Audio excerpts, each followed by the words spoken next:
ಏನು ಗುರು, ಹೆಂಡತಿನ ಎಷ್ಟೊಂದು ಪ್ರೀತಿಸ್ತೀಯ, ಅಷ್ಟೊಂದು ಸಲಿಗೆ ಕೊಟ್ಟಿದೀಯ ಅಂತ ಕೆಲವ್ರು ನಿಮ್ಮನ್ನು ಕೇಳ್ತಾರೆ. ಅವ್ರಿಗೊಂದು ಕಿವಿ ಮಾತು, ಯಾಕೆ ಹೆಂಡತಿನ ಪ್ರೀತಿಸಬಾರ್ದು, ಆ ಸಲಿಗೆ ಕೊಡಬಾರ್ದ? ಒಂದು ಗಂಡಸನಿಗೆ ಒಂದು ತಾಯಿನ ಬಿಟ್ಟರೆ ಅತಿಯಾಗಿ ಪ್ರೀತಿ ಕೊಡೋದು ಅವನು ಕಟ್ಕೊಂಡು ಬಂದಿರೋ ಒಂದು ಹೆಂಗಸೆ.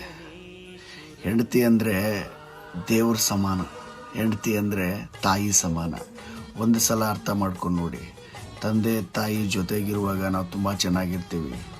ಅವ್ರ ವಯಸ್ಸಾಗಿ ಅವ್ರು ಹೋದ್ಮೇಲೆ ನಮ್ಮನ್ನು ಪಾಲನೆ ಪೋಷಣೆ ಮಾಡೋದು ಹೆಂಡ್ತಿನೇ. ನಮ್ಮ ವಂಶವೃಕ್ಷಕ್ಕೆ ದುಡಿಯೋದು ಹೆಂಡ್ತಿನೇ. ನಮ್ಮ ವಂಶವೃಕ್ಷ ಬೆಳೀಲಿ ಅಂತ ಕಷ್ಟಪಡೋದು ಹೆಂಡ್ತಿನೇ. ಎಲ್ಲೋ ಹುಟ್ಟಿ ಯಾರ್ದೋ ಮಗಳಾಗಿ ಅವ್ರ ಮನೆಗೆ ಅವ್ರ ಕಳ್ಳಬಳ್ಳಿಗೆ ಕಷ್ಟಪಡದೆ ನಮ್ಮ ಮನೆಗೆ ಬಂದು ನಂದು ಸ್ವಂತದ್ದು ಅಂತ ಕಣ್ಣೀರು ಹಾಕೋದು ಹೆಂಡ್ತಿನೇ.